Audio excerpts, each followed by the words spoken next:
কেমন আছেন আঙ্কেল? ভালো আছেন? ভালো আছেন? আপনি শুদ্ধ মারেন, আপনি তো খারাইয়া মতেন। আপনি শুদ্ধ কথা কন কিতেন, আপনি তো মুত্তা ফানিলন না, আপনি অপদার্থ শুদ্ধ কন কিতেন। হ্যাঁ, আপনি খবিস, আপনি ভদ্র কিসের? আবার কি পড়ালেখা করছেন ঘোড়ার ঘাস? বলেন, চ্যালেঞ্জ করেন মিয়া, বুঝায় দেন কি পড়ালেখা করছেন। ছেলেরা বলো ভাইয়া, কি পড়ালেখা করছো মিয়া? কিসের শিক্ষিত হলা যে রবকে চিনলা না? কি জ্ঞান আহরণ করিলা যে জ্ঞান তোমাকে মালিক চিনাইল না, মনিব চিনাইল না?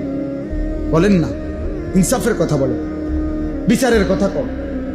চেয়ারম্যান সাহেব আছে যেহেতু মেলক, কথা বল, সুবিধা তো আছে তো, রক না মেলক না।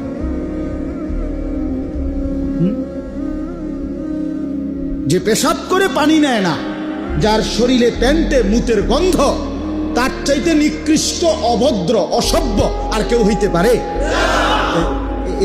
হুদা ফেস ওয়াশ দিলে কি, পাউডার দিলে কি, Fair and Lovely, Fair and লাভলির বালতির তোমার সুবাইলে লাভ কি?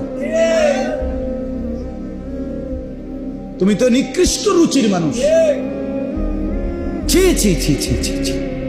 6 মাসের বাচ্চাও তো পেশাব করে দিলে শিক্ষেরা কান্না শুরু করে, তার মাকে ডাকে কাইন্দা, মা মুত্তা লাইছি, হাফ প্যান্ট বদলাও। আর এত বড় দামরা, এত বড় দামরা সারাদিনে 5-7 বার পেশাব করে এতটি ফোটা পেশাবের প্যান্টের মধ্যে এত দুর্গন্ধ নিয়া তুই হাঁটো। 6 মাসের বাচ্চার রুচিও তো তোমার মধ্যে না।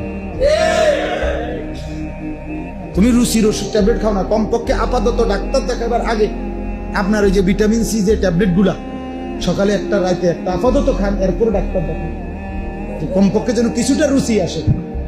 তার তো কোনো রুচিই নাই। নাউজুবিল্লাহ, নাউজুবিল্লাহ।